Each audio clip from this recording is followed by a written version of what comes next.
Puji nama Tuhan, jemaat yang terkasih. Hari ini adalah hari yang Tuhan jadikan, karena itu mari bersukacita di hadapan Tuhan. Aga Kareba, masih dengan kostum yang sama dari Sulawesi Selatan, menyapa Bapak, Ibu, dan Saudara semua. Pagi hari ini kita akan kembali merenungkan firman Tuhan, mensyukuri anugerahnya, dan juga membekali diri kita untuk aktivitas di hari yang baru ini. Masih dari Kisah Para Rasul pasal 8, dan izinkan saya membaca ayat yang ke-7 dan juga ayat yang ke-8. Demikian firman Tuhan bagi kita semua. Sebab dari banyak orang yang kerasukan roh jahat, keluarlah roh-roh itu sambil berseru dengan suara keras. Dan banyak juga orang lumpuh dan orang timpang disembuhkan. Maka sangatlah besar sukacita dalam kota itu.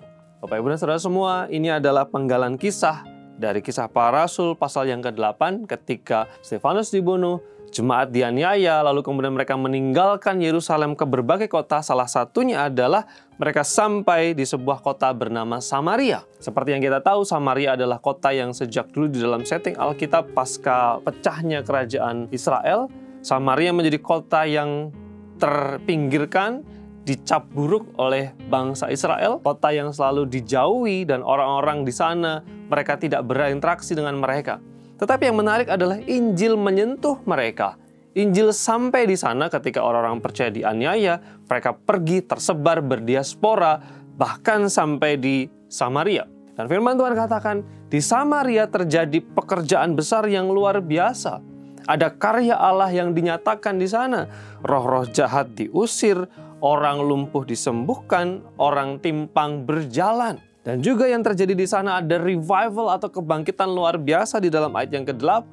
Dikatakan di sana, maka sangatlah besar sukacita di dalam kota itu. Injil mengubah.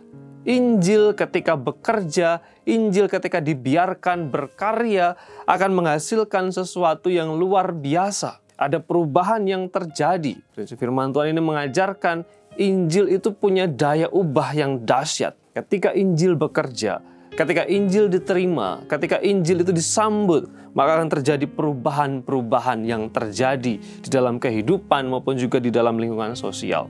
Saya ingat sebuah kisah tentang seorang misionaris yang banyak tahun yang lalu memberitakan Injil di sebuah negara di Kepulauan Melanesia, jadi di belakang Papua dan Papua Nugini di sana. Lalu kemudian banyak orang yang percaya dan menerima Yesus. Puluhan tahun kemudian, setelah pulau itu menerima Injil dan banyak orang bertobat dan menjadi pulau yang percaya, negara yang percaya kepada Yesus, ada orang yang dari negara yang sama dengan misionaris datang ke pulau itu.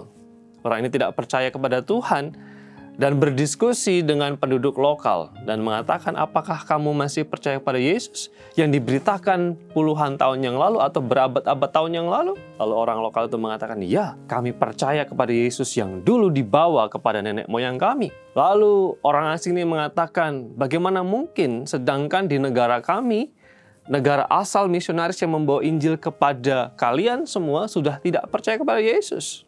Banyak orang meninggalkan gereja, banyak orang yang sudah tidak percaya kepada Yesus. Bagaimana kamu masih percaya kepada hal itu? Lalu penduduk lokal ini mengatakan, kamu tahu, kamu bisa melihat dari tempat ini, di ujung bukit sana ada sebuah batu besar. Di sanalah kami memecahkan kepala musuh-musuh kami, memotong kepala musuh-musuh kami, dan bahkan di antaranya kami makan. Kalau tidak karena Injil, kamu pun sudah menjadi makan siang kami. Injil mengubah, Injil menyentuh kehidupan, Injil mengubah perspektif, Injil mendatangkan sukacita, Injil menjadikan perubahan kehidupan. Firman Tuhan mengatakan ketika Injil menyentuh, ketika Injil mendarat, ketika Injil diterima, akan terjadi transformasi dan perubahan kehidupan. Makanya Rasul Paulus mengatakan Injil itu adalah kekuatan Allah, punya daya, punya kuasa. Izinkan kabar baik, firman Tuhan, Injil Yesus itu mengubah kehidupan kita. Kiranya firman Tuhan ini menjadi kekuatan untuk kita dalam menghidupi hari kita di sepanjang hari ini. Mari kita berdoa. Bersyukur untuk kemurahan-Mu, bersyukur untuk Injil yang adalah kekuatan Allah itu, yang ketika diterima akan menjadi daya dorong, daya ubah di dalam kehidupan kami. Kiranya jemaat Tuhan, Bapak, Ibu, dan Saudara semua mendapatkan kasih dan anugerah-Mu di sepanjang aktivitas mereka di hari ini. Dalam nama Yesus kami bersyukur dan berdoa. Amin.